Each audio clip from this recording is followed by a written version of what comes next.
पार्वती पहि जाई तुम प्रेम परीक्षा ले हो, गिरिह पे प्रेरि पठयहु भवन, दूर करहि संदेह।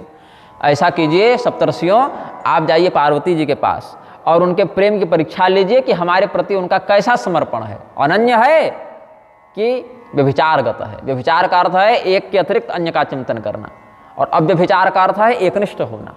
तो उनकी भक्ति कैसी होनी चाहिए? भक्ति अव्यभिचारिणी, अव्यभिचारिणी भक्ति होनी चाहिए। तो वो है कि नहीं है आप एक बार देखें, उनकी प्रेम की दृढ़ता की परीक्षा कीजिए। और जब ऋषिगण वहाँ गए हैं तो क्या लगा उनको कि साक्षात तपस्या की ही देवी यहाँ बैठी हुई हैं, तपस्या की मूर्तिमती देवी यहाँ बैठी हुई हैं। ऐसा चिंतन किया है, ऋषि न गौरी देखी तह कैसी, मूर्ति ममता तपस्या जैसी। तो ऋषियों ने कहा कि अच्छा ये बताओ पार्वती, तुम तो पर्वतराज हिमालय की पुत्री हो, राजकुमारी हो, तो महल के सुख सुविधा को, भोग विलास को छोड़ के जंगल में भूखे प्यासे क्यों बैठी हुई हो? क्या तपस्या है तुम्हारी? करहु कौन कारण तप भारी, आखिर ऐसा कौन सा तुम्हारे मन में अभिष्ट उदित हो गया है, कौन सा मनोरथ है तुम्हारा जिसको पूर्ण करने के लिए इतनी भयंकर भीषण तपस्या कर रही हो, इतनी कठोर तपस्या कर रही हो? और किसकी पूजा करती हो, किसकी आराधना करना चाहती हो? तो पार्वती जी मुस्कुराई और बड़ी लज्जित होकर, अब क्या कह दें कि पति को प्राप्त करने के लिए तपस्या कर रहे हैं, एक थोड़ी लज्जा का अनुभव होता है, तो थोड़ी संकोच के साथ मुस्कुराई और कही क्या कहें, आपने हमको शैल कुमारी कहा ना कि तुम पर्वत की पुत्री हो, शैल की पुत्री हो, तो फिर हंसीएगा जब अगर हम बता देंगे तो कि हम क्या चाहते हैं। तो ऋषियों का नहीं हंसेंगे, तुम बोलो तो क्या बात है। तो पार्वती जी ने कहा देखिए आप लोग कहिएगा ना कि पत्थर की बेटी है तो पत्थर ही बुद्धि हो गई है क्या इसकी? तो कहत बचन मनु अति सकुचाई, हंसी हूँ सुनी हमारी जड़ताई। कहेंगे आप लोग अरे ये तो पत्थर की लड़की है, ये तो स्वयं भी पत्थर ही है, ये कुछ सोच समझ है नहीं, इसको जड़ हो गई है। करिष्यत प्रहासम में श्रुत्वा व्याचो ह्यसंभवा, संकोचो वर्णनाद विप्रा भवत्येव करोमि किम। लेकिन क्या कहें, हमारा मनोरथ आप सुनकर जरूर हंसेंगे, असंभव मनोरथ है ऐसा कहेंगे आप। एक पंक्ति में यही समझ लीजिए कि हम बहती नदी पर बालू की भीत खड़ा करने बैठे हैं। यहाँ नदी बह रही है और हमको बालू की दीवार खड़ा करनी है उस पर, यही हमारा मनोरथ है।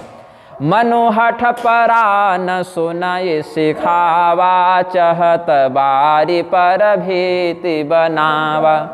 इदम मनोहि सुदृढ़ मनशम परकर्मकृत, इदम मनोहि सुदृढ़म अनशम परकर्मकृत, जलोपरि महाभित्तिम चिकर्षति महोन्नताम।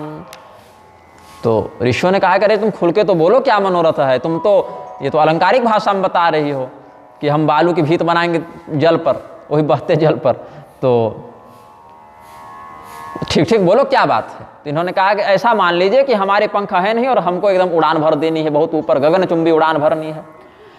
नारद कहा सत्य सोई जाना, बिन पंख न हम चहि उड़ाना।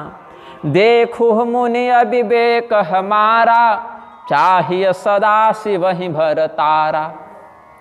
सुरर से शासनम प्राप्य करो में सुदृढ़ तपः, अपक्षो मन मन पक्षी व्योमने उड्डीयते हठात। हमारा मन रूपी पक्षी तो बिना पंख के ही आकाश का स्पर्श करने वाली उड़ान भरना चाहता है। बोले ये उड़ान भरने के लिए प्रेरित कौन किए? बोले देवर्षि नारद के अनुशासन को मानकर, उनके वचनों पर श्रद्धा करके हम ये कठोर तपस्या करने के लिए प्रवृत्त हो गए हैं। बोले और करोगे क्या ये तपस्या करके, क्या फल चाहिए, क्या वरदान चाहिए?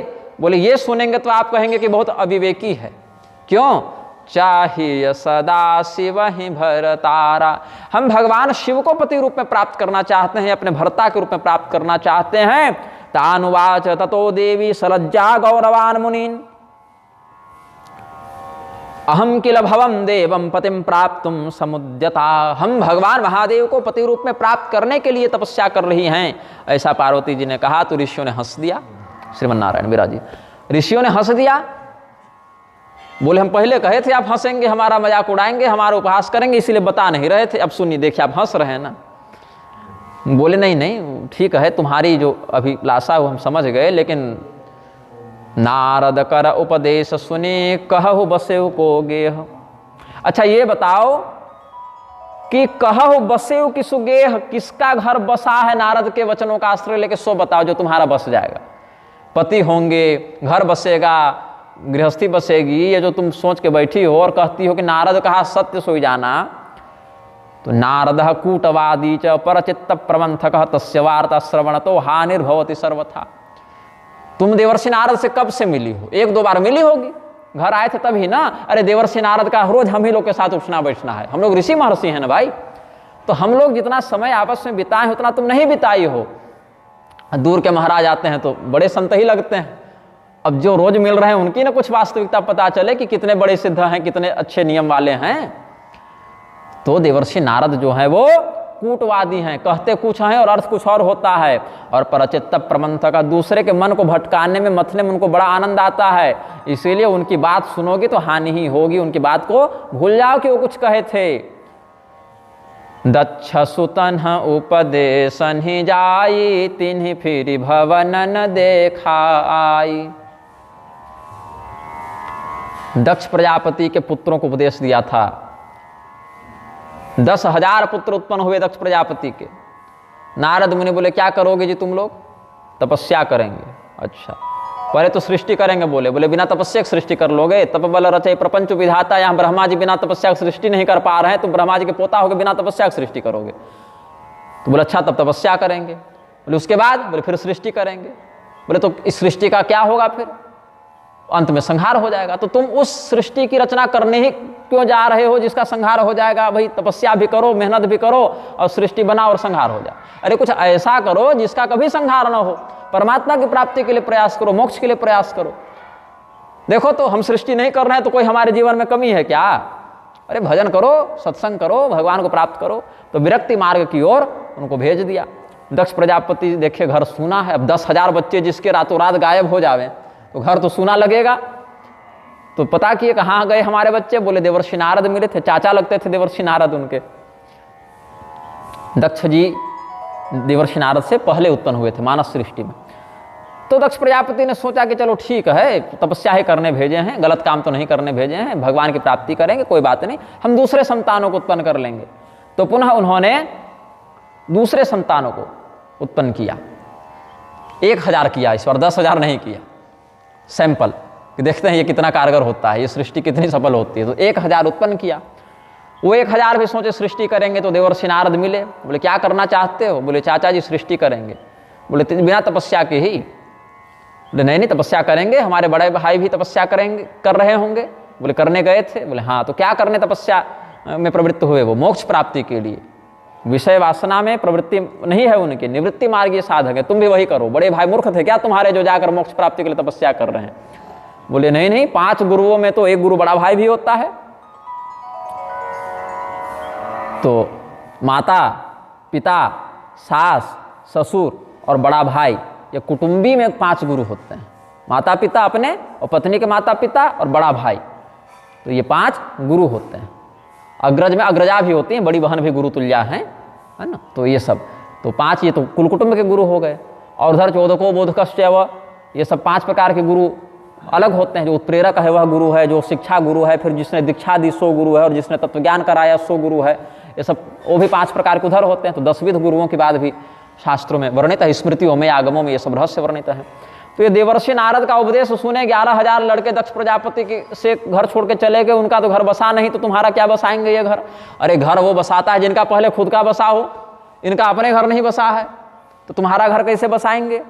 तो ब्रह्मपुत्रो ह्यो दक्ष सुसुवे पितुराज्ञया स्वपत्न्यामयुतं पुत्रा नयुंक्त तपसि प्रियान् तैस्सुताः पश्चिम दिशि नारायण सरोगताः तपोर्थे ते प्रतिज्ञाय नारदस्तत्र वै यजौ कूटोपदेशमाश्राव्य तत्र तान्नारदो मुनिः तदाज्ञया न ते सर्वे पितुर्न गृहमाजयौ तदाज्ञया च ते सर्वे पितुर्न गृहमाजयौ। अब ये सब मत्स्य पुराण में भी ये सब कथाएं हैं। अब ये आगे और बताता हूँ, सुनो। केवल इतना ही नहीं, अपना घर भी इसी प्रकार नष्ट किए और दूसरे का घर भी इसी प्रकार नष्ट करते हैं। कैसे? तो चित्रकेतु कर घर उनघाला कनक कशिपु कर पुनि असहाला। प्रहलाद को किसने तैयार किया था? हिरण्यकशिपु के घर में विद्रोही किसने उत्पन्न किया? देवर्षि नारद के उपदेश के कारण प्रहलाद की मति भगवान में गई। हिरण्यकशिपु जो त्रिलोकी का राजा बना घूमता था, उसका अपना सगा लड़का उसकी बात नहीं मानता था। तो चित्रकेतु के भी साथ ऐसा ही हुआ, हिरण्यकशिपु के साथ भी ऐसा ही हुआ। चित्रकेतु कौन? बोले सूरसेन देश के राजा चित्रकेतु, जिनकी कथा भागवत में 7वें स्कंध में है। वृत्रासुर जो अगले जन्म में बना था। चित्रकेतु राजा निसंतान थे, तो निसंतान राजा को पहले तो देवर्षि नारद और अंगिरा ने बड़ा अनुनय उसने किया, तो संतान का वरदान दे दिया। फिर उसी संतान को बाकी सौतेली माताओं ने जहर दे दिया, तो देवर्षि नारद ने फिर उस संतान को पुनर्जीवित करने के स्थान पर राजा चित्रकेतु को वैराग्योपदेश देकर महापुरुष विद्या की दीक्षा देकर जंगल भेज दिया।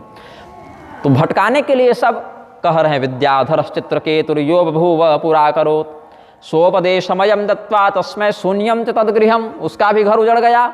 और प्रहलादायोपदेशान हिरण्य कशिपो परम दत्वा दुखम ददौ चापम पर बुद्धि प्रवेदकः, दूसरे की बुद्धि का भेदन करने में तो देवर्षि नारद निपुण हैं। इसीलिए मुनिना निज विद्या श्राविता कर्णरोचना सस्वगेहम विहायासु भिक्षाम चरति प्रायस नारदो मलिनात्मा ही सर्वदोज्वल देहवान। देवर्षि नारद केवल देखने में गोरे हैं, हृदय बड़ा काला है उनका। ऐसा भटकाने का विषय सप्तर्षि स्वयं भटका रहे हैं देवर्षि नारद के विषय में। ये इसको नहीं निंदा न्याय स्तुति कहते हैं। यहाँ विशेष प्रयोजन से निंदा परक वचनों का प्रयोग किया गया है, वहाँ निंदा करना उद्देश्य नहीं है। उद्देश्य क्या है? पार्वती के प्रेम की परीक्षा लेना, ये प्रधान उद्देश्य है। जैसे डॉक्टर जब ऑपरेशन करता है तो मरीज का पेट फाड़ के किडनी बेचना उद्देश्य नहीं होता है, उसके रोग का निवारण करना उद्देश्य होता है, या उसकी हत्या करना उद्देश्य नहीं होता है। इसीलिए उसको हत्या का, हिंसा का दोष भी नहीं लगता है चिकित्सक को। तो वहां पर देवर्षि नारद की निंदा करने के लिए वो नहीं गए हैं, वो गए हैं पार्वती जी के प्रेम की परीक्षा लेने के लिए, वो भी महादेव जी के आदेश पर गए हैं। इसीलिए यहाँ देवर्षि नारद की निंदा का पाप सप्तर्षियों को नहीं लगा। कोई दूसरा व्यक्ति निंदा करने के लिए ही अगर ऐसा कहेगा तो उसको संत निंदा का वैष्णव अपराध लगेगा। तो यहाँ पर कहते हैं कि नारदो मलिनात्मा ही सर्वदोज्वल देहवान, कि देवर्षि नारद को जो देखती है ना एकदम चमक रहे हैं, तेजस्विता से प्रकाशित हो रहे हैं, एकदम दूसरे सूर्य के समान देवर्षि नारद, जो तिग्मान सुभास्कर के समान जिनका तेज है, वो केवल बाहर से है, अंदर से बहुत काला हृदय है उनका। और जिस व्यक्ति ने देवर्षि नारद के वचनों को सुना वो मोहित हो जाता है, वो बड़ी मोहिनी है उनकी वाणी में और बड़ी मधुर लगती है। और उस समय तो जोश जोश में आके घर छोड़ के निकल जाता है और जीवन भर भीख मांगता रहता है। सस्वगेहम विहायासु भिक्षाम चरति प्रायस। तो नारद सिखजे सुनहि नर नारी, नारद सिखजे सुनहि नर नारी, अवसि होहि तजि भवन भिखारी, मन कपटी तन सज्जन चिन्हा, आप सरिस सब ही चहकिन्हा। अपने ही समान सबको बनाना चाहते हैं कि चलो हम भटके राम हैं तो तुम भी भटके राम बने रहो, ना हमारा घर बसा ना तुम्हारा बसने देंगे। तो इसीलिए उनके वचन पर विश्वास करोगे तो तुम्हारा कल्याण नहीं होगा। इसीलिए देखो क्या परिणाम हो रहा है। लब्ध्वा तदुपदेशम ही स्वमविप्पि प्राज्ञ सम्मता, यदर्थमिदृशं बाले करोषि विपुलं तपः, सदोदासी निर्विकारो मदनार्न संशयः, अमंगलवपुरधारी निर्लज्जो सदनोकुली, कुवेशि प्रेत भूतादि संगी नग्नो हि शूलभृत्, ईदृशं हि वरं लब्ध्वा किं सुखं संभविष्यति, सधुरतस्तव विज्ञानं विनाश्य निजमायया, मोहयामास सद्युक्त्या कारयामास वै तपः। पार्वती को क्या कहते हैं? देखो पार्वती, उस नारद के वचन पर विश्वास करने से क्या होगा? तुमको पति तो मिल जाएंगे, लेकिन कैसे पति? जो सहज उदासीन है, तुमसे प्रेम ही नहीं करेंगे, निर्गुण हैं, निर्लज्ज हैं, नग्न वेश में विचरण करते हैं, और अगर कुछ पहनना भी होगा तो नरमुंड पहन लेंगे, सांप लपेट लेंगे। पहनना होगा तो यही सब पहनेंगे और नहीं तो कुछ भी नहीं पहनेंगे। कपाल लेकर घूमते हैं, उनका कुल नहीं पता, घर नहीं पता, नग्न रहते हैं, सर्प लपेटे रहते हैं। तो बताओ ऐसे अमंगल वेश वाले पति को प्राप्त करके तुमको कौन सा ऐसा सुख मिल जाएगा कि उसको प्राप्त करने के लिए इतनी तपस्या कर रही हो? कहु कवन सुख असबर पाए, भल भोले हूँ ठग के बौराए। वही ठग ने तुमको बौरा दिया है। वो नारद के आज चक्कर में तुम पड़ गई हो, बहुत गड़बड़ गुरु तुमको मिल गया। तो वह सधुरतस्तव विज्ञानम विनाश्य निजमाजया, वो धूर्त नारद जो है, अब बोलना ही पड़ेगा, वही लिखा है, भले बोलने की इच्छा नहीं, लेकिन वही शब्द है, वही प्रसंग है, तो हम लोग को भी बोलने में कष्ट होता है, लेकिन वही विषय है। तो विषय का व्याख्यान करने के लिए कह रहा हूँ कि वह धूर्त तुम्हारे विज्ञान को, तुम्हारी बुद्धिमत्ता को अपनी माया से ऐसा ढकेगा ना कि दुख में ही तुमको सुख लगने लग जाएगा। इसीलिए तुमको तपस्या के लिए उसने भेज दिया है। पहले क्या हुआ था? शिव जी का पहले भी विवाह हो चुका है, तुमको पता है कि नहीं? हम बताते हैं। पंचक हैं शिव सती विवाही, पुनि अवडेरी मरायन हिताही। इनको विवाह में मन लगता नहीं था, शिव जी को धर पकड़ के पंचायत बैठा के इनका विवाह करवा दिया गया था। 4-5 ऋषियों को बुलाए और इनका विवाह कर दिया गया। तो क्या हो गया फिर? क्या उनका घर बस गया? बोले नहीं,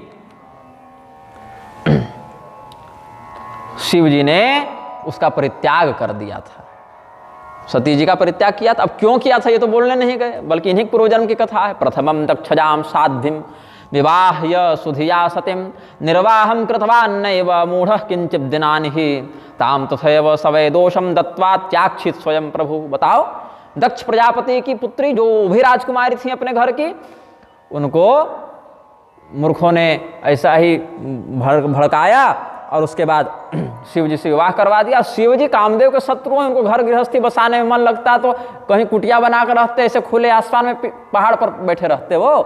अरे जिसको घर बसाने की इच्छा होती है उसके व्यवहार से लग जाता है कि उसको घर बसाना है। इनके व्यवहार में न वेश की दृष्टि से, न व्यवहार की दृष्टि से, न लक्ष्य की दृष्टि से, न वृत्ति की दृष्टि से विवाह उत्सुक हैं ही ये नहीं। और पकड़ के इनका विवाह करवा भी दिया गया तो अपनी पत्नी का परित्याग इन्होंने कर दिया। बाद में क्या हुआ? अपने ही पिता के यहाँ जाके जल के मर गई। तो तुम भी वही अंत चाहती हो अपना। अब सुख सोवत सोचु नहीं, भीख मांगी भव खाही। और शिव जी को क्या दिक्कत है? कुछ नहीं, अकेला जीव है तो भीख मांग के खाते हैं, वही कपाल लेकर घूमते हैं। पत्नी के जाने से कोई दिक्कत भी नहीं है उनको। उनका कौन सा जीवन रुक गया भाई? पहले भी अकेले थे, आज भी अकेले हैं। तो सहज एकाकी न के भवन, कबहु किनारी खटाही। उनके यहाँ तुम कैसे रहोगी जिनको तुम्हारे होने से कोई अंतर ही नहीं पड़ता। ध्यायन स्वरूप मकलम अशोक पर मरमत सुखी, एक अलह पर निर्वाणो हि संगो दय एवच असंगोद्वय एवच। अद्वय अद्वैत परमात्मा अद्वितीय निर्वाण स्वरूप में उनको मन लगता है। पार्वती घर गृहस्थी में मन नहीं लगता। अरे वो बैरागी हैं, भीख मांग के खा लेते हैं, कहाँ वो घर बसाएंगे एकाकी व्यक्ति? तो तेन नार्या कथम देवी निर्वाह संभविष्यति। हे देवी, उनके साथ तो किसी भी स्त्री का निर्वाह नहीं हो सकता है, और नहीं हुआ। इसको हमने सिद्ध किया इतिहास से कि सती का निर्वाह नहीं हो पाया। इसीलिए क्या कहते हैं? अजहू मानहू कहा हमारा, हम तुम का बरनी का बिचारा। चिंता मत करो, तुम्हारा घर बसेगा, तुम्हारी तपस्या निष्फल नहीं जाने देंगे। हम लोग हैं, क्षेत्र में आ गए हैं अब तुम्हारा विवाह करवा देंगे। लेकिन किससे करवाएंगे? पहले हमारी बात मानो और ये शिव जी को पति रूप में प्राप्त करने का हट छोड़ो। हम लोग की दृष्टि में बहुत अच्छा लड़का है, बहुत अच्छा वर है, और हम लोग बता रहे हैं कौन। अति सुंदर सोचि सुखद सुशीला, गावहि वेद जासु जस लीला। दूषण रहित सकल गुण राशि, श्रीपतिपुर वैकुंठ निवासी। असबर तुम्हि मिलाऊ बआनी, सुनत बिहसी कह बचन भवानी। बहुत बढ़िया दूल्हा बताएंगे तुमको। कौन? अरे बड़ा सुंदर है, श्मशान में भी नहीं रहता, सांप भी नहीं लपेटता है, बहुत पवित्र रहता है, व्यवहार भी बड़ा अच्छा है, सुख बहुत देगा।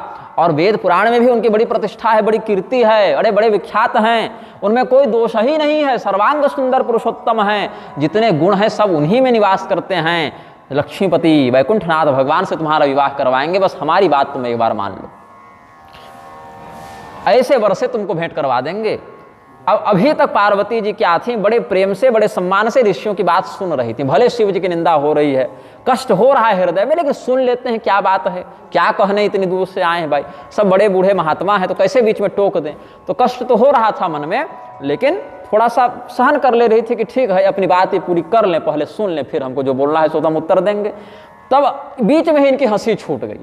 जैसे शिव जी की निंदा सुन सुनकर थोड़ा सा मन ऐसे ही खिन्न था, और जब देखे कि अच्छा हमारे लिए विष्णु भगवान का रिश्ता लेकर आए, तो हंसी इनकी बीच में ही छूट गई और बीच में ही वो कहने लग गई, आपने जो पहले हमको कहा ना कि सुनत बचन बिहसे ऋषय गिरि संभव तव देह, आपने जो शुरू में कहा, प्रारंभ में कहा कि पर्वत की पुत्री हो ना, इसीलिए ये सब बातें नहीं समझ में आ रही है, जड़ता दिखा रही हो। तो देखिए महर्षि, 5 मिनट पहले भी हम पर्वत की पुत्री थे, तो अभी भी पर्वत की ही पुत्री हैं। 10 चौपाई ज़्यादा पढ़ देने से हम पर्वत की पुत्री नहीं रहेंगे, ऐसा नहीं है। हमारा व्यवहार आज भी है यही कि सत्य कहे वो गिरि भव तनु एहा, यह शरीर गिरिभव है, पर्वत से उत्पन्न हुआ है, और पर्वत जो है वो अपना स्थान नहीं छोड़ता है, वो जहाँ है वहीं रहेगा। तो हमारा जहाँ संकल्प है वहीं रहेगा। कनक पुनिप सानते हो ये जा रे सहजुन परिहर सोई। पहाड़ों की खदान से ही सोना भी निकलता है, लेकिन उसको काट दो, पीट दो, रगड़ दो, घिस दो, पिघला दो, जो कर दो, लेकिन सोना अपना सर्वत्व नहीं खोता है। घृष्टम घृष्टम पुनरपि पुनश्चंदनम चारुगंधम। चंदन को घिसिए घिसिए घिसिए, लेकिन चंदन में दुर्गंध नहीं आ सकती, वो सुगंध का ही प्रसारण करेगा। और छिन्नम छिन्नम पुनरपि पुनः स्वादु चैवेक्षुदंडम। और गन्ना को काटिए काटिए काटिए, लेकिन गन्ना अपनी मिठास छोड़कर कड़वा नहीं हो जाता। चंदन को घिसिए घिसिए और रोज घिसिए, लेकिन वो सुगंध नहीं छोड़ता। और गन्ने को काटिए काटिए और खूब काटिए, लेकिन वो मिठास नहीं छोड़ता। और दग्धम दग्धम पुनरपि पुनः कांचनम कांतवर्णम। और जलाइए तपाइए जलाइए पिघलाइए, लेकिन सोना अपनी कांति को नहीं छोड़ता। न प्राणांते प्रकृति विकृति रजायते चोत्तमानाम। तो इसी प्रकार जो उत्तम लोग हैं ना, उनको चाहे प्राणांत भी स्थित हो जावे, उनका अस्तित्व मिट जावे, लेकिन अपनी प्रवृत्ति को विकृत नहीं होने देते हैं। बड़ा सुंदर उत्तर दिया है पार्वती जी ने। तो इसीलिए जब कहा गया उनको यद्यापि शासनम प्राप्य गृह माया ही दुर्मतिम तजास्माकम महाभागे भविष्यति च समतव। पार्वती, दुर्मति छोड़कर घर जाओ, हमारे वचनों को मानो, तुम्हारे योग्य विष्णु भगवान को हम दूल्हा के रूप में नियुक्त करेंगे। तो क्या कहते हैं? त्वद्योग्यो हि वरो विष्णु सर्वसद्गुणवान प्रभु वैकुंठवासी लक्ष्मी सो नाना क्रीड़ा विशारदः तेन ते कारयिष्यामो विवाहं सर्वसौख्यदम् इत्तीदृशं त्यज हठं सुखिता भव पार्वती। इत्येवं वचनं श्रुत्वा पार्वती जगदम्बिका विहस्य च पुनः प्राह मुनीन् ज्ञान विशारदान् सत्यं भवद्भिः कथितं स्वज्ञानेन मुनीश्वराः परं तुमे हठो नैव मुक्तो भवति हे द्विजाः स्वतनोः शैलजातत्वात् काठिन्यं सहजस्थितं सुरर्षे वचनं पथ्यं त्यक्षे नैव कदाचन गृहं वसेद् वा शून्यं स्यान्न मे हठः गृहं वसेद् वा शून्यं स्यान् मे हठः सुखदः सदा गुरूणां वचनं सत्यमिति यद् हृदयेन धीः इहामुत्रापि तेषां हि दुःखं न च सुखं क्वचित्। क्या कहती हैं? दो पंक्ति बड़ी उत्तम कही वो स्वामी जी ने पार्वती जी के प्रसंग में। नारद वचनन मैं परिहरहूँ बसौ भवन उजरहूँ नहीं डरहूँ। यही आप भय दिखा रहे हैं ना कि घर उजड़ जाएगा तुम्हारा, तो जाइए, घर उजड़े तो उजड़े, लेकिन हम अपने गुरु जी के वचनों को नहीं छोड़ेंगे।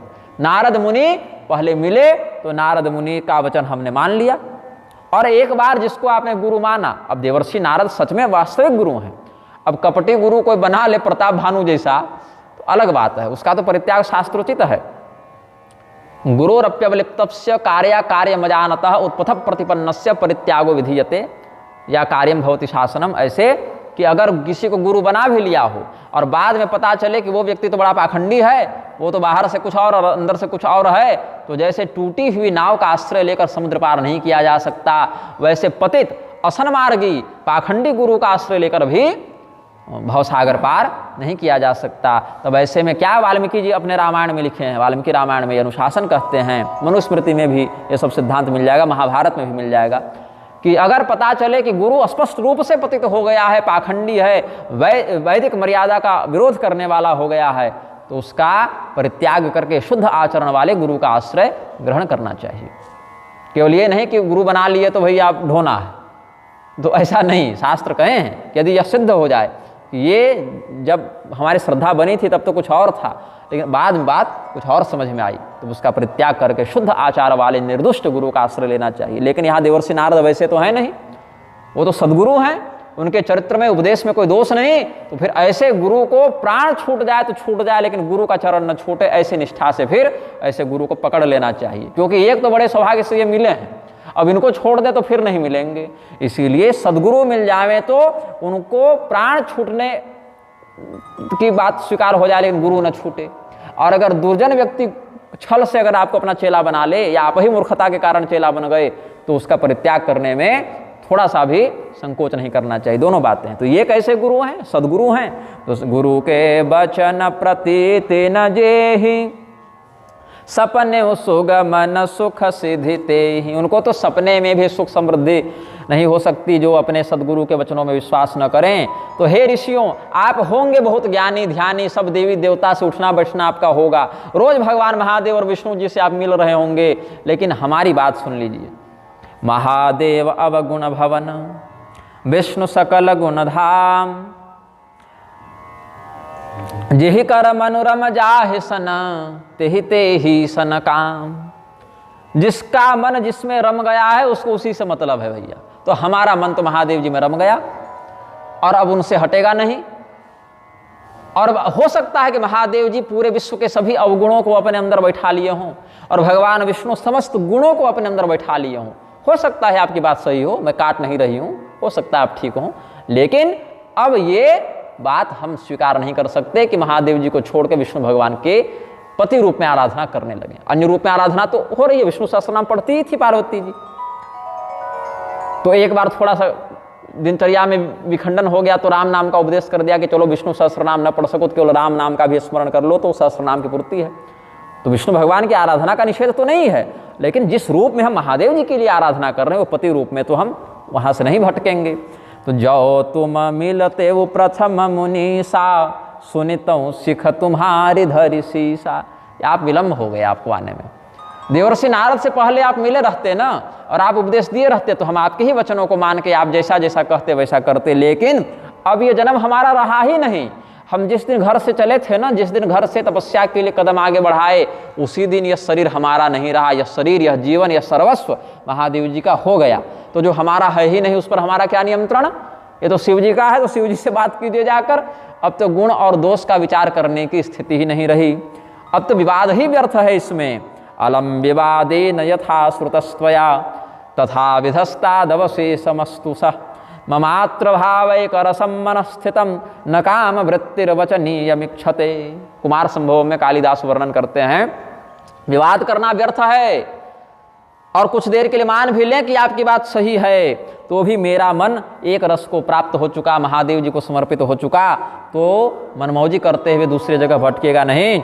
आप विलम्ब से आए हैं, इसीलिए अब हम आपकी बात को, नारद मुनि की बात छोड़कर तो ग्रहण नहीं कर सकते। और फिर भी यदि आपको ये सगाई शादी के बिना मन ही नहीं लग रहा है, अगर आपको बहुत हठ है मन में कि आज तो हम किसी का विवाह करा के ही रखेंगे, बहुत लड़का लड़की संसार में कुमारे घूम रहे हैं, प्रभु कुछ उनका घर बसाइए, उनका कल्याण कीजिए, उनकी भी गृहस्थी रमे। तो जो तुम्हारे हठ हृदय बिसेखी रही न जाई बिनु किए बरेखी। अगर बरेखी किए बिना, अगुवाई किए बिना आपका मन नहीं मान रहा है तो हमारा पीछा छोड़िए।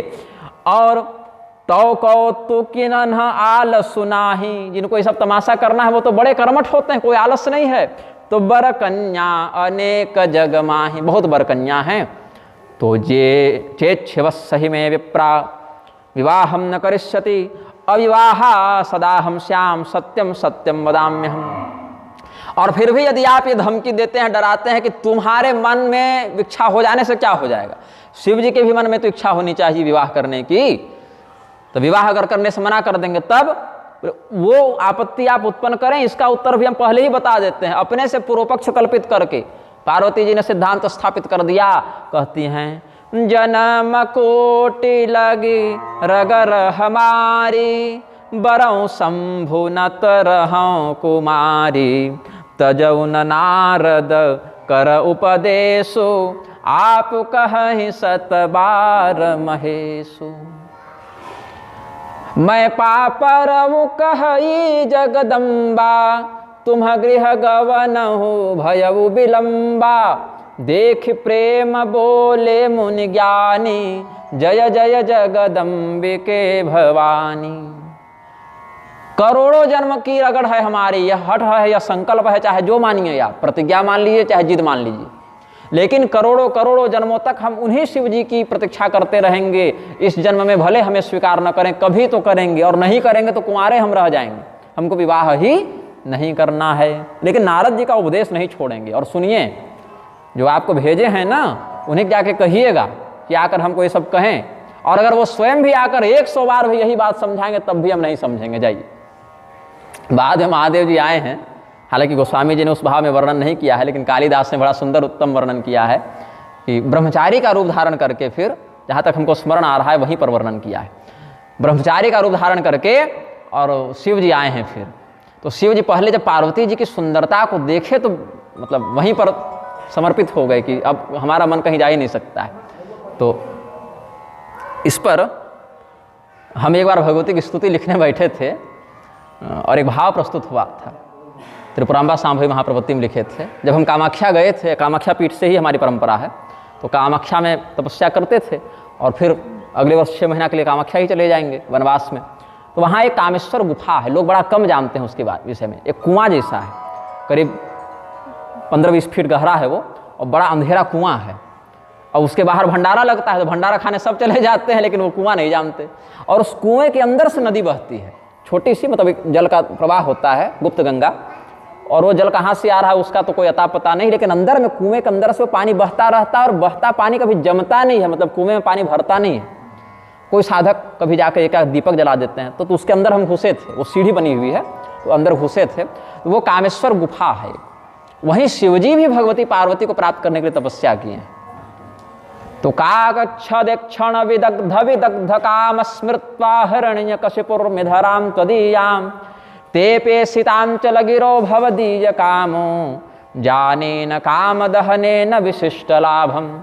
यही हमने वहाँ पढ़ा था भगवान शिव की स्तुति में, भगवती की स्तुति में, कि भगवती जब भगवान महादेव ने आपकी सुंदरता को देखा, खंजन पक्षी के समान आपके दिव्य नेत्रों को देखा और सोने के समान चमकते हुए आपके आंचल को बस देखा, तो वो इतने प्रभावित हो गए, इतने काम मोहित हो गए कि इस गुफा में घुस कर वो तपस्या करने लगे। तो हमको समझ में नहीं आया कि कामदेव को जलाए क्यों थे, फालतू मर गया बेचारा।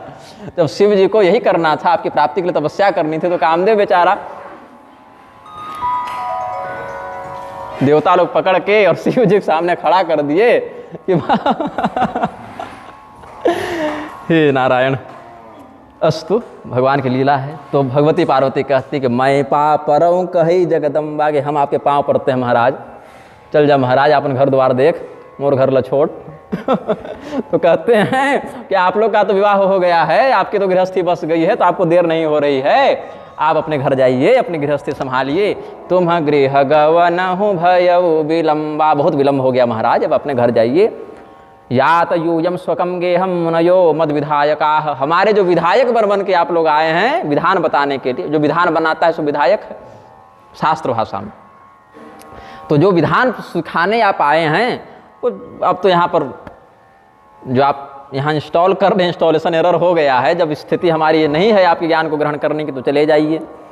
तो जब इस प्रकार से पार्वती जी ने स्पष्ट उत्तर दे दिया, तब ऋषि महर्षि बड़े प्रेम से समझ गए कि देवी पार्वती का प्रेम बहुत अद्भुत है, अथाह है, हम लोग पार नहीं जा सकते। तो जयकार हो, हे जगदम्बिके, हे भवानी, ऐसा पहले जयघोष किया और अखंड सौभाग्यवती भव, जल्दी, बहुत जल्दी शिव जी तुम्हारे पति हो जाएं, आपका विवाह अति शीघ्र हो, शिव पार्वती विवाह देखने का अवसर हमको जल्दी प्राप्त हो, ऐसा आशीर्वाद भी दिया है। ईशयोपित्थमाज्ञाय गिरिजाया सुनिश्चयम प्रोचुर जय गिरम तत्र ददुश्चाशीषमुत्तमाम, उत्तम आशीष दी है।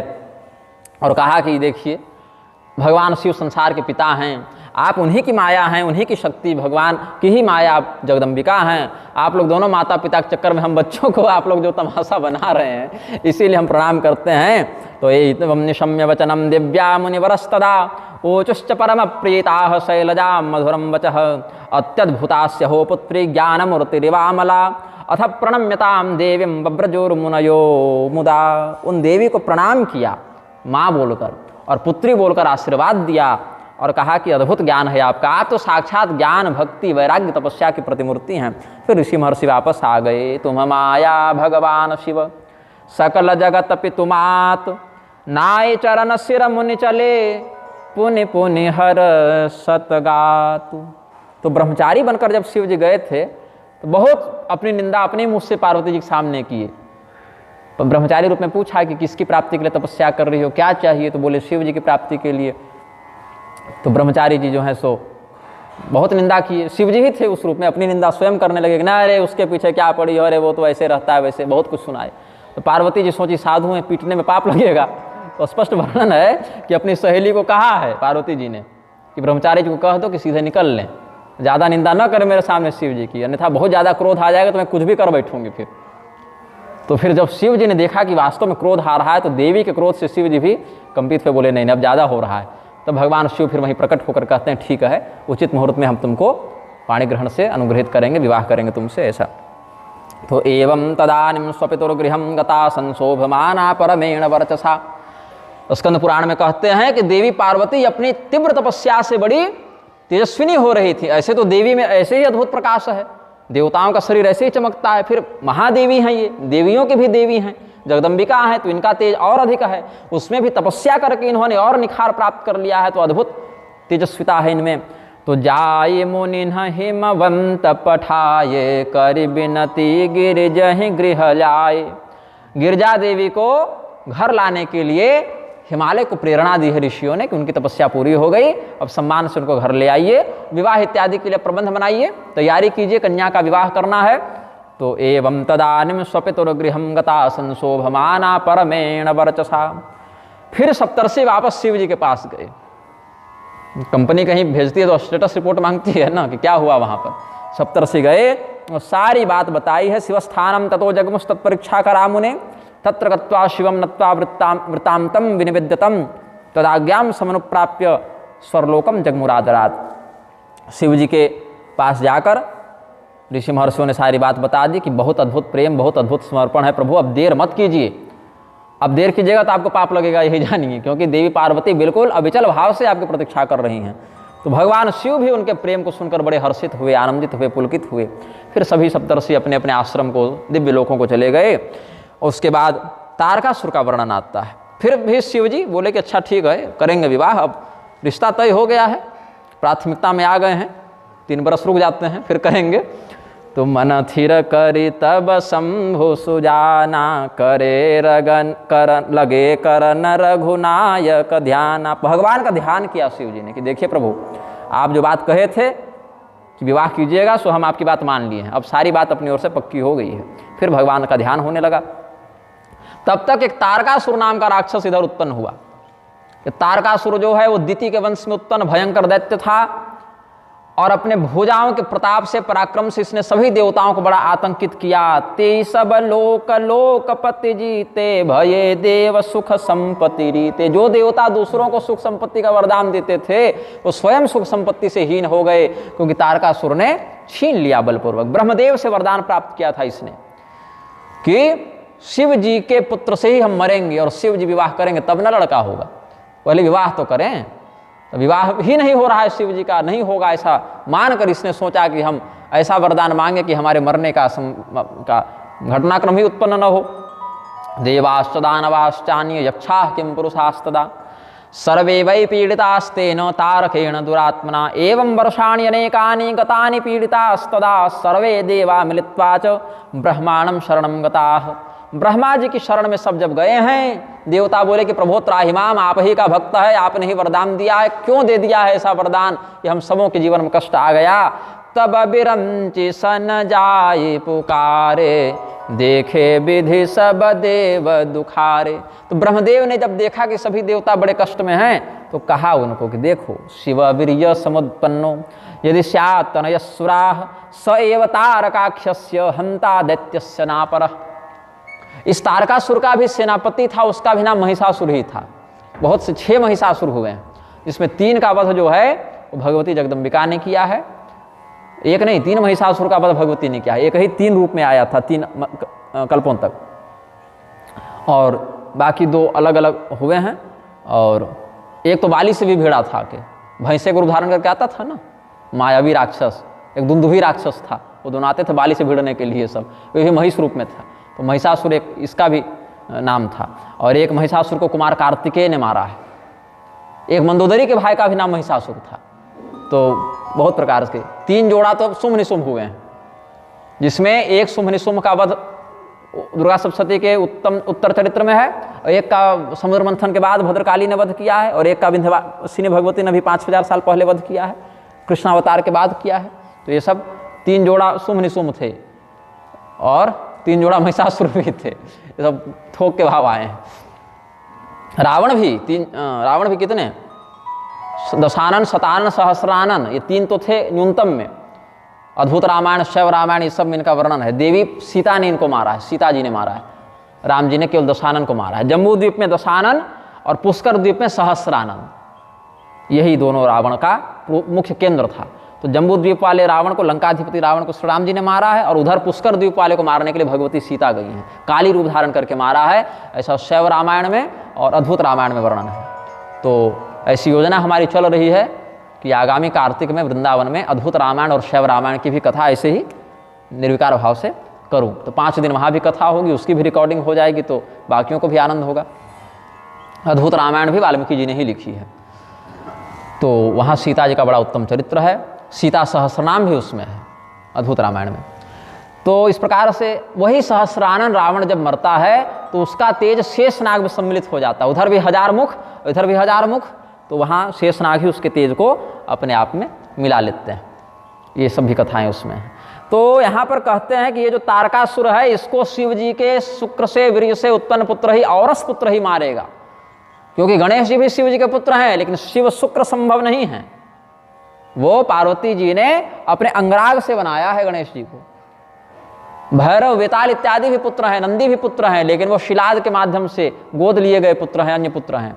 अशोक सुंदरी जो पुत्री है शिव जी की, वो भी कल्पवृक्ष से मांगी हुई है। शिव जी के स्वतेज से उत्पन्न, सकुसुम से उत्पन्न वो पुत्र नहीं है, वो केवल कार्तिकेय जी हैं। तो सब सन कहा बुझाई विधि, दनुज निधन तब होई, शंभु शुक्र संभूत सुत, एहि जीतैरन सोई, शिव वीर्य समुत्पन्नो यदि स्यात् तनयस्सुराः, स एव तारकाख्यस्य हन्ता आदित्यस्य नापरः। तब क्या करें, ये कैसे होगा?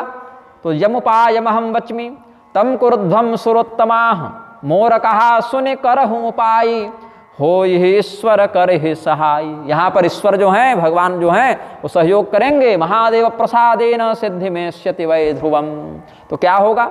सती दाक्षायणी पूर्वम त्यक्त देहातुया भवत, सोत्पन्ना मेनका गर्भात सा कथा विदिता ही वह। वही सती जी की बात आ गई। तो गोस्वामी जी ने इसी बात को वर्णित किया कि सती ज्योतजी दक्ष मख देहा, जनमी जाई हिमाचल गेहा, तेहि तपु किन्ह शंभुपति लागी, शिव समाधि बैठे सब त्यागी, जदपि अहै असमंजस भारी, तदपि बात एक सुनहु हमारी। हिमवत् शिखरे रम्ये शंभुस्तप्यति नित्यशः, सखिभ्याम सहिता तत्र परिचर्या, शिवस्य करोति सततम देवी। देवी पार्वती जो हैं भगवान शिव की सेवा करती हैं, लेकिन शिव जी समाधि में है तो वो बाहर ध्यान ही नहीं दे पाते हैं। इसीलिए क्या करो, हमारा एक मन में योजना आ रही है, वो करो। एवमेय त्वया कार्यम महेंद्र श्रूयताम वचः। फिर स्कंद पुराण के वचनों का, ये तो शिव पुराण इत्यादि से बताया, फिर स्कंद पुराण से बता रहे हैं। ये कामदेव जो है ना, इनसे ब्रह्मा जी का बड़ा पुराना वैर था। बता दूं क्यों। कामदेव जो हैं उनको जब शिव जी ने बनाया, क्षमा करें, ब्रह्मा जी ने बनाया कालिका पुराण के अनुसार, और भी अन्य बहुत स्थानों पर इसके विषय में एक अलग से हम वक्तव्य जारी किए थे। कहाँ थे जी? खड़ौदा कला में थे, तो वहीं पर जारी किए थे। छत्तीसगढ़ में ही थे उस समय, कवर्धा जिले में खड़ौदा कला एक गांव है, वहाँ भागवत हमारी हुई थी, भागवत कथा फरवरी महीने में। तो वो हमने वहाँ भी एक वक्तव्य दिया था, 1-1.5 घंटे का था वो, ब्रह्मा जी और सरस्वती जी के शास्त्रीय रहस्य पर। तो उसमें ये विषय बताया था, जो संक्षेप में यहाँ बता देता हूँ। कामदेव को जब भगवान ब्रह्मदेव ने बनाया तो वरदान दिया कि तुम्हारा प्रभाव सब पर आएगा, व्याप्त होगा। तो ये कामदेव क्या किए कि शिव जी पर ही, ब्रह्मदेव पर ही प्रभाव दिखाने लगे कि देखते हैं इन पर काम करता है कि नहीं। और जब कामदेव ने अपने बाण का प्रहार ब्रह्मदेव पर करने का प्रयास किया, उसी समय कामदेव को बनाकर वरदान दिए, और कामदेव अपने मन में षड्यंत्र कर रहे हैं, और इधर ब्रह्मदेव देवी सरस्वती को बना रहे थे। उस समय पुष्य नक्षत्र था, बोले सबसे उत्तम नक्षत्र में बनाएंगे, तो सरस्वती देवी को बना रहे थे।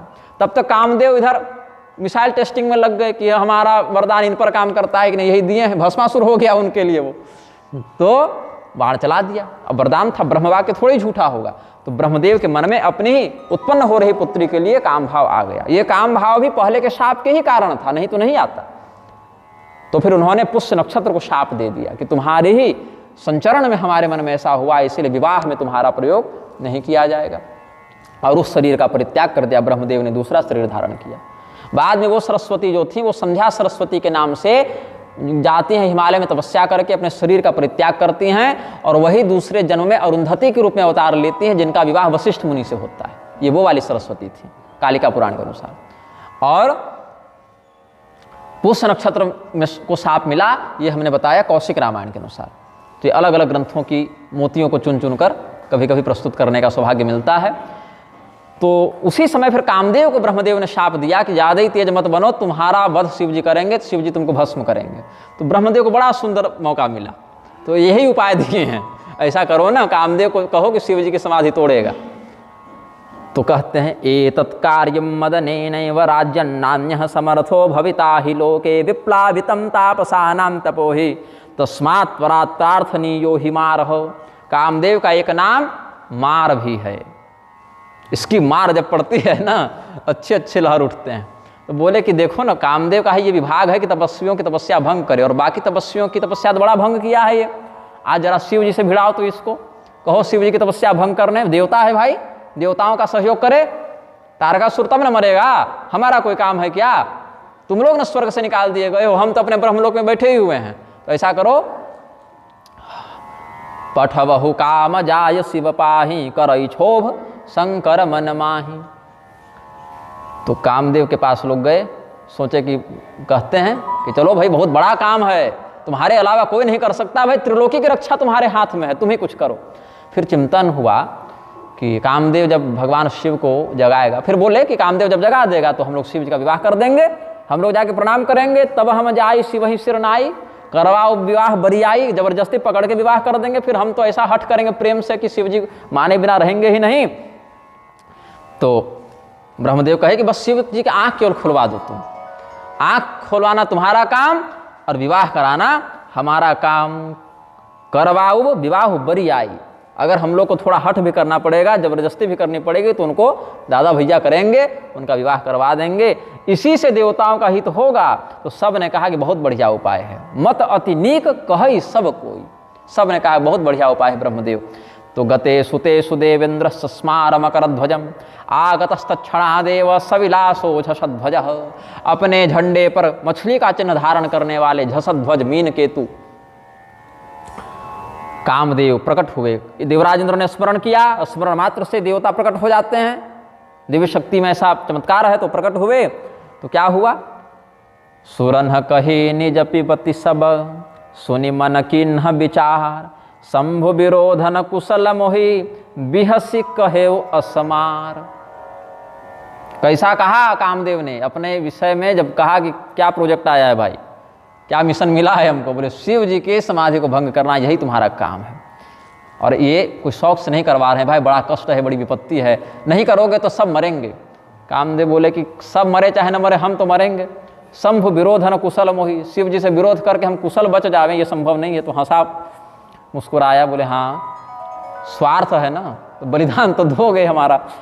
तो स्कंद पुराण में कहते हैं मदनत्वम समर्थोसी अस्मान जे तुम सदैव, कि कामदेव तुमको तो वरदान है ब्रह्मा जी का कि तुम्हारा प्रभाव सब पर व्याप्त होगा, तो तुम हमें आज सहयोगी के भाव से एक सहयोग कर दो, हम सबों को तुम जीत चुके हो। तो आज देवताओं का काम बनाने के लिए महेशम प्रतिगच्छासु सुर कार्यार्थ सिद्ध है। आज महादेव जी के पास जाओ और पार्वत्या सहितम शंभुम कुरु स्वाद्य महामते, कुछ ऐसा करो कि आज ही शिव जी और पार्वती जी एक हो जाएं। मत्स्य पुराण इत्यादि में भी वचन है, इत्युक्तो मदनस्तेन शक्रेण स्वार्थ सिद्ध है। मदन ने कहा, कामदेव ने कहा, कामदेव का नाम मदन है, मदन, मनोज, मनोभव, पंचसायक, ये सब कामदेव के, मीन केतु, झस केतु, मकर ध्वज, ये सब पर्याय हैं कामदेव के। वसंत मित्र, ये सब भी नाम है। तो डरे हुए देवराजेंद्र के वचनों को सुनकर प्रोवाच पंचबाणोथ वाक्यम भीत शतक्रतुम, भय से कांपते हुए देवताओं के समाज के नेतृत्व करता इंद्र की ओर 5 बाणों को धारण करने वाले कामदेव ने कहा, अनया देव सामग्र्या मुनिदानव भीमया दुस्साध्य शंकरो देव किन्न वेत्स्य जगत प्रभो। अच्छा बताओ कि शिव जी की समाधि क्या अन्य ऋषियों की समाधि के समान है, या देवताओं के समान उनका संयम है क्या कि हम बाण मारे और हमारे वश में हो जाएंगे? अरे वो शिव जी हैं, उन पर हमारा प्रभाव काम नहीं करेगा, और अगर हम हट करके अपने प्रभाव को दिखाना चाहें तो हमें दंड भी मिलेगा। तो इसीलिए देवराजेंद्र, ये जो सामग्री हमारे पास है, साजो सज्जा है, अपने बसंत ऋतु है और पंचबाण है और अप्सराएं हैं और गीत संगीत है, ये सब जो ताम झाम हमारे पास है ना, ये शिव जी पर कितना काम करेगा इसमें हमको संदेह है, लेकिन हमारा नाश हो जाएगा इसमें हमको कोई संदेह नहीं है। लेकिन फिर भी आप शरण में आए हैं और दूसरे का उपकार करने से बड़ा धर्म क्या है भाई? तो शरणागत की रक्षा करना भी धर्म है। तो जाओ, ये शरीर छूटे तो छूटे, कोई तो बचे। हमने दिया बलिदान। प्राण स्वय प्राणिनः पान्ति साधवः क्षणभंगुरः पुंसः कृपयतो भद्रे सर्वात्मा प्रीयते हरि। जब जानना है कि शरीर नश्वर है, आज न कल मर जाना है, तो बाद में भी कभी न मरेंगे ही। तो लोग कहेंगे ना, जब मरना ही था तो जगह पर मरता ना, बाकी तो बच जाते, क्योंकि तारकासुर जब मारने आएगा तब भी तो हम मरेंगे। तो इससे अच्छा शिव जी ही मार दें, कम से कम ये तो यश मिलेगा कि देवताओं का काम बनाते बनाते ये वीर गति को प्राप्त हुआ कामदेव। तो साधु जन क्या करते हैं? भागवत महापुराण में वचन है कि प्राण स्वयं प्राणिनः पान्ति साधवः क्षणभंगुरैः। साधु जन जानते हैं कि ये शरीर क्षणभंगुर है, इसीलिए अगर उस शरीर का बलिदान देकर दूसरे प्राणियों की रक्षा भी करनी पड़े तो साधु पीछे नहीं हटता, तो प्राणियों की रक्षा करने के लिए अपना बलिदान दे देता है। दधीचि मुनि ने भी यही किया था और उससे भगवान बड़े प्रसन्न होते हैं। ऐसे आत्मोत्सर्ग कारक साधक से, ऐसे बलिदानी से भगवान नारायण बड़े प्रसन्न होते हैं। परहित लागित जय जो देहि संतत संत प्रशंसहि तेहि। अस कहि चले वो सब सिरुनाई सुमन धनुष कर सहित सहाई। पुष्प का धनुष, पुष्प का बाण लेकर और भी जितने थे उसके बसंत ऋतु और सुंदर शीतल मंद सुगंध वायु, ये सब का आश्रय लेकर कामदेव वहाँ पर पहुँचा है। इत्युक्त्वा वचनम तस्मै तथैत्योमेति तद्वचः गृहीत्वा शिरसा कामः सदारः स वसंतकः। रति देवी, प्रीति देवी, ये सब कामदेव की दो पत्नियां हैं, रति और प्रीति। तो प्रीति का अध्याहार रति में ही हो जाता है, तो एक ही पत्नी प्रसिद्ध हुई उनकी। यत्र चैव हरः साक्षात् करोति परमं तपः तत्र गत्वा मधुश्चादौ धर्मं विस्तारयन् स्थितः। भगवान महादेव जिस स्थान पर तपस्या में लीन हैं, समाधि में लीन हैं, उसी स्थान पर कामदेव ने जाकर पहले तो वसंत ऋतु का विस्तार किया है। तब आपन प्रभाव विस्तारा निज बस कीन्ह सकल संसारा। कोपेउ जब ही बारी चर के तो क्षण मह मिटे सकल श्रुति सेतु। इसमें एक बड़ा सुंदर नीति वाक्य यहाँ देखने को मिल रहा है कि भवेस्मिन् पवनोद्भ्रांत वीच विभ्रम भंगुरे जायते पुण्य योगे न परार्थे जीवितव्यः। क्या कहते हैं कि जब समुद्र में तरंगे उठती हैं तो कैसे उठती हैं? हवा के वेग से वो तरंगे उठती हैं। हवा जितनी वेग हो, वेगवती हो वायु की स्थिति, वो ऊंची ऊंची लहरें उठती हैं। चक्रवात आएगा तो फिर सुनामी भी आ जाता है। तो पवन के प्रसंग से जल में जो तरंगे उठती हैं वो टिकती नहीं है, वो तरंग उठी और फिर बैठ गई। मतलब ऐसा नहीं कि तरंग उठी तो 2-4 दिन तरंग उठी ही रह गई, उठेगी, जिससे उठी वैसे ही वो नीचे भी उतरती है। ऐसे ही जैसे मनुष्य ने जन्म लिया, प्राणियों ने शरीर धारण किया, वैसे ही उसका विनाश भी होगा। इसी तरंग का आश्रय लेकर लोग पार चले जाते हैं, क्योंकि तरंग विहीन भी अगर नदी हो या समुद्र हो ना, तो पतवार का आश्रय लेकर तरंग को उत्पन्न किया जाता है ताकि वो जल की तरंगों के माध्यम से हम आगे बढ़ें। और तरंग अगर स्वयं से ही उत्पन्न हो तो उसके आश्रय से नाव आगे बढ़ती है। आगे बढ़ने के लिए क्या किया जाता है? वो तरंग की आवश्यकता है। और तरंग अगर प्राकृतिक है तो केवल पाल संभालते हैं, और तरंग अगर नहीं है प्राकृतिक या अनुकूल नहीं है तो कृत्रिम पतवार इत्यादि से कृत्रिम तरंग बनाते हैं। यही विधान है नौचालन का, चाहे हाथ से करो या मशीन से करो, मोटर बोट से करो, लेकिन तरीका तो यही है, पानी को ढकेलेगा, तरंग बनाएगा एक। तो इसी प्रकार से लोग जानते हैं, जो संत जन हैं, साधु जन हैं, वो जानते हैं कि हमारा शरीर वही तरंग के समान उठा है तो बैठेगा भी। इससे पहले कि वो बैठ जाए, किसी को तो आगे पहुंचा दें, किसी का तो कल्याण हो जाए। इसीलिए कामदेव जानता है कि हम मरने गए हैं। भगवान शिव श्मशान में रहते हैं तो श्मशाने पहुंच जा रहे हैं हम भी अपने से, लेकिन पीछे नहीं हटा। देवताओं के कार्य के गौरव का विचार करके कामदेव गए हैं। और जब उन्होंने क्रोध किया, कामदेव ने अमरस से देखा, अरे कौन जोगी है भाई इधर, कौन हमारे सामने टिकेगा? तो सारे ऋषि महर्षियों का जो संयम था वो डोलने लग गया। क्षण मह मिटे सकल श्रुति से। तू क्या वेद है, क्या पुराण है, क्या स्मृति, सारी मर्यादा नष्ट हो गई। तावन महत्वम पांडित्यम कुलीनत्वम विवेकिता यावज्ज्वलति नांगेषु हंत पंचेषु पावक। कौन कितना प्रतिष्ठित है, कौन कितना बड़ा पंडित है, कौन कितना बड़ा ब्रह्मचारी है, संयमी है, कौन कितना बड़ा जितेंद्रिय है, तभी तक रहता है जब तक कामदेव का बाण नहीं लगता। एक बार कामदेव का बाण लग गया बस वही हो जाता है फिर। एक ही बाण के प्रयोग से लोग पथभ्रष्ट हो जाते हैं, तो जिसको 5-5 बाण लग गए हैं उसकी क्या स्थिति हो सकती है। तो क्या विकार उत्पन्न हुआ है समाज में कामदेव के कारण। भाग्य विवेक सहाय सहित सुभट संजुग महिमुरे सद ग्रंथ पर्वत कंदरनि मह जायते अवसर दुरे हो निहार काकर तार को रखवार जग खर भरु परा दुई माथ के ही रतिनाथ जेहि कहूँ कोपि कर धनुष रुधरा। जितने भी ऋषि महर्षि थे सब सोचे कि हमारे मन में ऐसा अद्भुत काम विकार उत्पन्न हो कैसे रहा है भाई, और तो कभी ऐसा अनुभव हमको नहीं हुआ। तो विवेक जो था ऋषियों का वो पहले भागा। जितने सहायक थे सम दम तपस्या जितेंद्रियता नितिध्यासन सब भाग गए, और कामदेव के प्रभाव के कारण विवेक की जो सेना थी वो पीठ दिखा गई। जितने भी वेद पुराण स्मृति आगम की मर्यादा थी सब पहाड़ की कंदराओं में जाकर छिप गए। ये सारे ग्रंथों में ही लिखे रह गए, जो संतों ने धारण किया था जीवन में वो भी नष्ट हो गया। तो सारे जगत में खलबली मच गई, और लोग कहे कि आज ऐसा पूरा का पूरा ब्रह्मांड में ही विकार हो गया, इसका क्या कारण है भाई। आज कौन ऐसा है जिसके 2 माथा उत्पन्न हो गए हैं।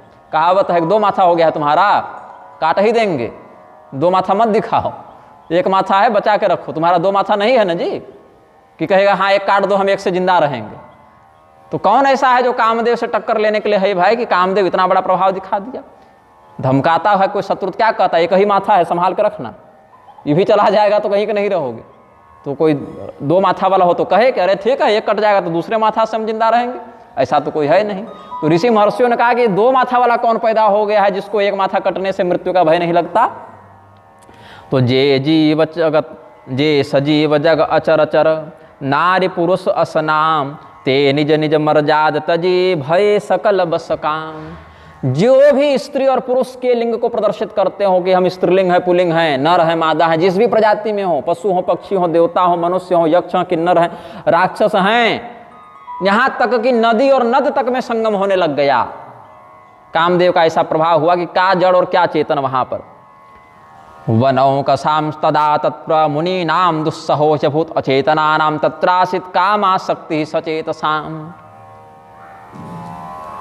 जैसे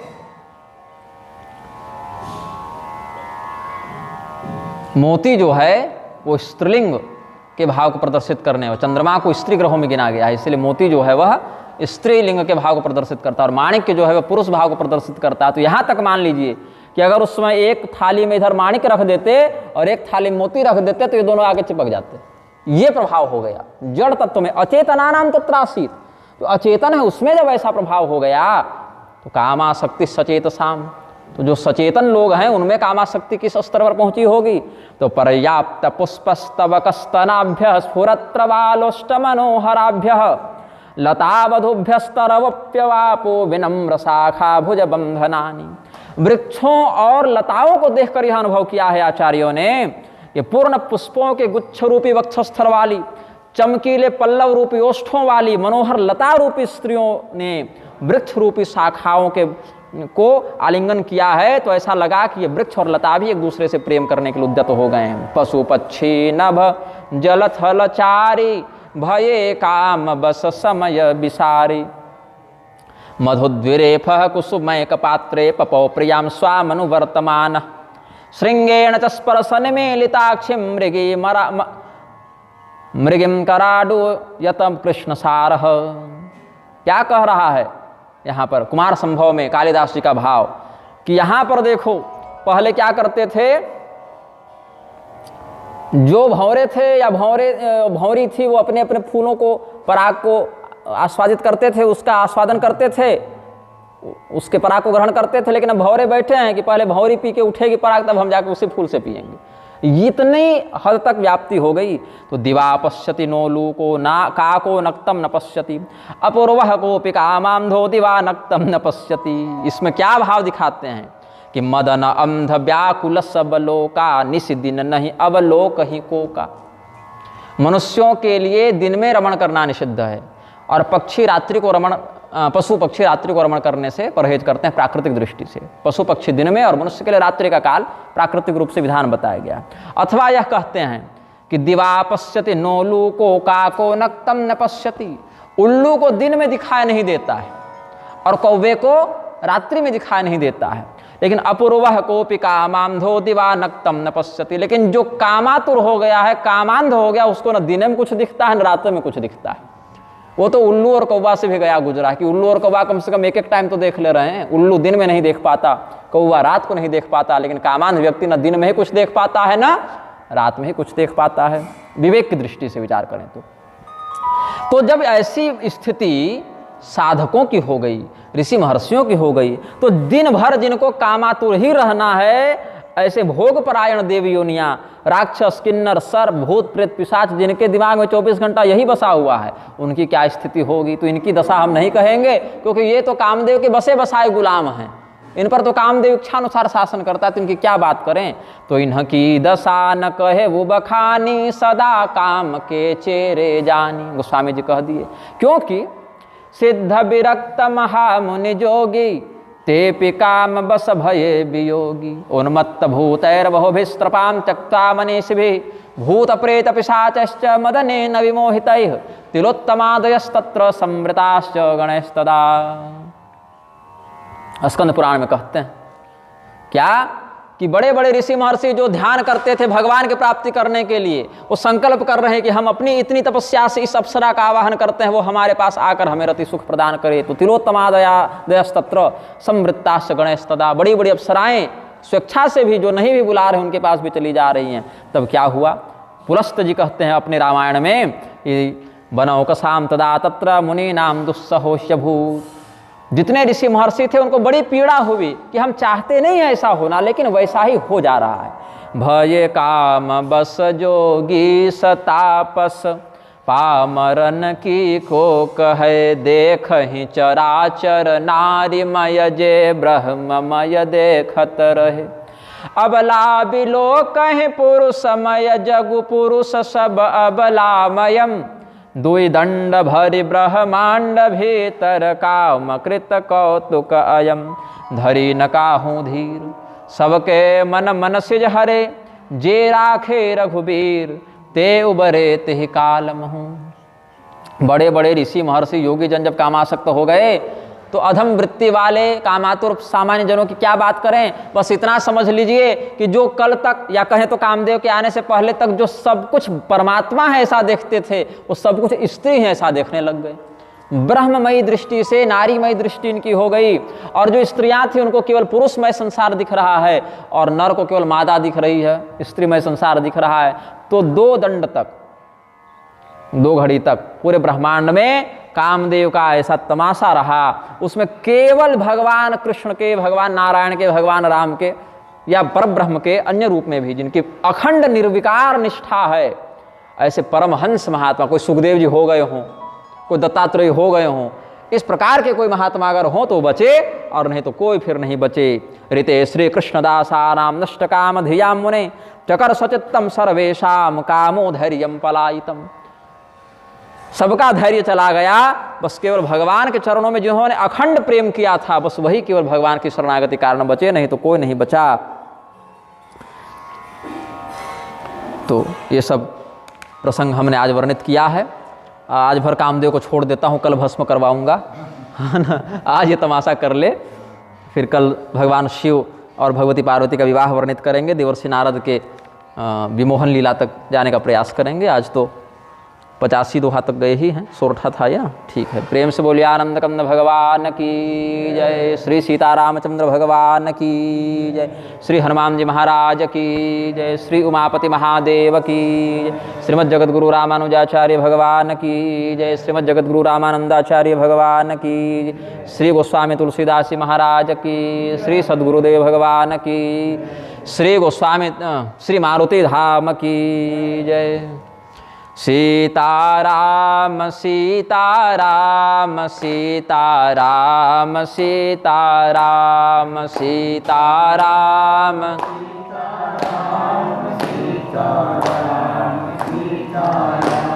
राधे श्याम राधे श्याम राधे श्याम राधे श्याम राधे श्याम।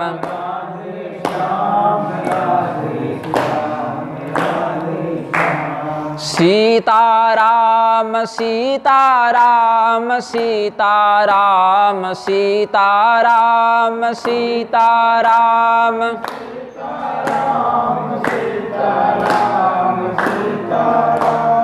राधे श्याम राधे श्याम राधे श्याम राधे श्याम राधे श्याम